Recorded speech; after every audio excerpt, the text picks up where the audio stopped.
السلام عليكم ورحمة الله وبركاته. بسم الله الرحمن الرحيم. جمعت لك الحمد لله في الفيديو ده معظم الكلمات اللي فيها أصوات طويلة أو اللونج فاول. اللونج فاول في اللغة الإنجليزية يعني الأصوات الطويلة.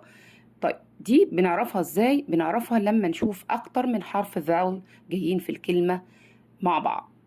طيب في الحالة دي بيحصل إيه؟ بيحصل إن أنت لو عندك دلوقتي حرفين فاول زي كده مثلا حرف مثلا او letter A وجاي معاه I، اهو حرفين فاول مثلا جايين مع بعض. ايه اللي بيحصل في الكلمة دي؟ ان احنا بنقول الكلمة، بنقول الحرف ده باسمه مش صوته. مين هو بقى فيهم اللي هيتقال؟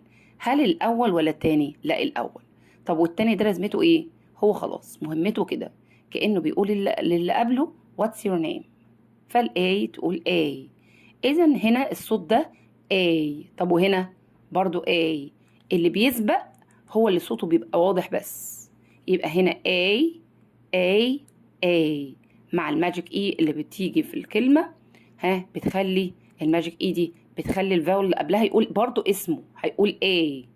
يبقى كده بقى اظن لو في كلمة فيها AI أو AY أو A مع الماجيك إي مش هيبقى عندنا مشكلة في قرايتها، لأننا هنقراه باسمه اللي هو ال A ت AL tail مثلا، د A day، ب egg bake. تمام، وهكذا يبقى AI AY A magic E A.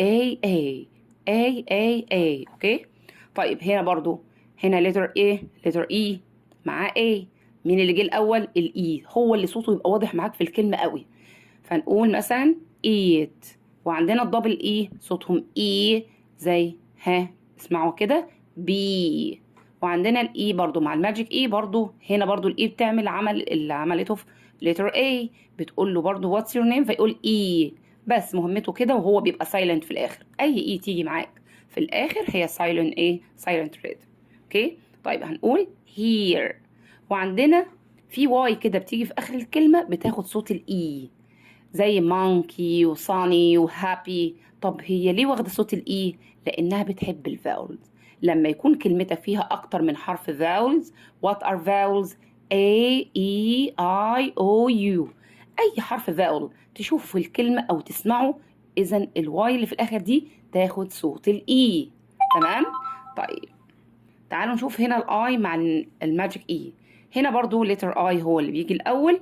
ماجيك اي بتعمل معاه ايه؟ بتقول للحرف الفاول اللي بيجي قبلها واتس يور نيم فيقول اي، فنقول لايك. قيسي على دي بقى كايت نايك بايك. تمام، رايد. وهنا الاي مع الجي اتش، اي اي بيجي وراها جي اتش، الجي اتش دول سايلنت يعني صوتهم ما بيطلعش. فنقول نايت، نعمل جامب كده من الاي لحد التي، والجي اتش دول سايلنت يعني صوتهم ما يطلعش.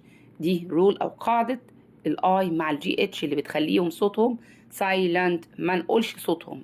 وعندنا الاي مع الاي لما يجوا جنب بعض كده صوت مين يظهر؟ طبعا اللي جه الاول الاي، فنقول داي او باي او لاي. تمام. وعندنا بقى هنا الواي احيانا زي ما بتاخد صوت الاي بتاخد صوت الاي. امتى بقى؟ لما ما يبقاش في كلمتك ولا حرف فاول، يعني زي سكاي ودراي وكراي. تمام، هنا بتاخد صوت الاي. يبقى لما تشوفها في الاخر كده ومفيش حرف فاول معاك هنا تاني قولها اي، زي سكاي وكراي وداي، كل دي واخده صوت الاي. شفت اي فاول تاني في كلمتك قولها اي. تمام. عندنا بقى اليو اي دول، اليو سوري لونج يو عنده صوتين، ممكن يتقال يو او او. طيب هنا في الحالة دي طبعا مع الماجيك اي اللي بتقول لهم واتس يور نيم، هو هنا برضو هيقول اسمه، فنقول يوز اوكي، او بيور او كيوت وهكذا. يبقى ده مع الماجيك اي اللي بتيجي في الاخر اللي بتقول للفاول اللي قبلها واتس يور نيم. طيب احيانا ياخد صوت تاني زي او، زي مثلا بلو. تمام، بلو او كلو. ولو جت اليو مع الاي برضو هتعمل صوت او زي جوس. تمام، هي واخده هنا صوت ايه مع الاي؟ او.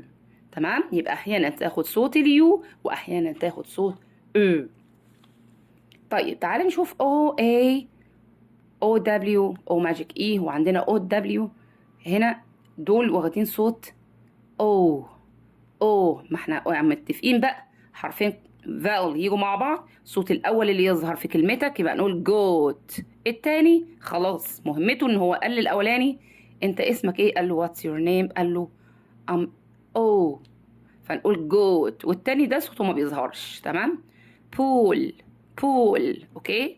ممكن نقول هنا كود لتر او هو صوته او مع الماجيك اي اللي بتقول له واتس يور نيم.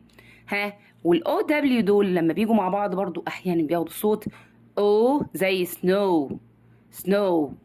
تمام. زي كمان يلو. اوكي.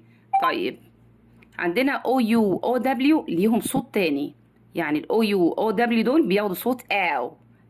في بعض الكلمات اللي اخرها ان دي بيبقى قبلها او يون، زي باوند او ساوند او راوند. يعني الاو يو دي هتلاقيها كتير بتحب الدي الان دي، يبقى بتحب حروف معينه كده، فبتيجي في كاونت، راوند، باوند، ساوند، كلاوند او كلاود. اوكي. يبقى او يو او مع الحروف اللي انا ذكرتها دي بتيجي معاها دايما. تمام.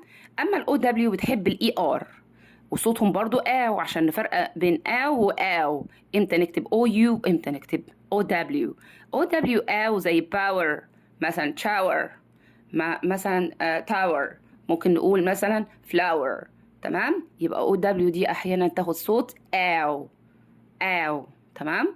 يبقى زي كمان كاو او هاو، دي كل الاصوات اللي احنا ممكن نشوفها على اللونج فاول، واللي لازم طفلك يتقنها عشان تساعده كتير جدا يحفظ كلمات منهجه بشكل صحيح، يقرأ كلمته بدون اخطاء. تمام.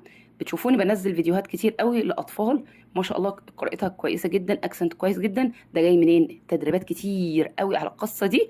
ويفضل انك تدخلي الكلمات في جمل بسيطه للطفل يتعود كمان، وينتقل من قراءه كلمات بس كده لقراءه جمل عن طريق السايت ووردز. يديله السايت ووردز واديله الكلمات اللي هي بتتكرر في الجمل كتير، اكتبها له في صفحه واحده كده، زي ام، از، ار، وهاف، وهاز، وي، زي اللي هي الضمائر، والهيلبنج فيربس اللي هي الافعال المساعده اللي هم اهم 3 افعال، دو، داز. مثلا اديله كلمه هاف، هاز، من غير ما تديله جرامر، اكتبهم له في صفحه واحده، عرفيه طريقه قراءتهم، لان لما يشوفهم في جمله لا، انت ما لهمش قاعده، ما تقول لهمش قاعده، اقراهم زي ما انت عينك حفظتهم، دول اسمهم سايت ووردز، اكتبهم له في صفحه واحده، وارجعي اعملي له جمل، دخلي له بقى الكلمات دي جوه جمل فيها السايت ووردز. زي مثلا the cat has a tail، يعني مثلا القطة عندها ايه. the دي عبارة عن ايه، ده عبارة عن سايت وورد، وهاز دي سايت ووردز.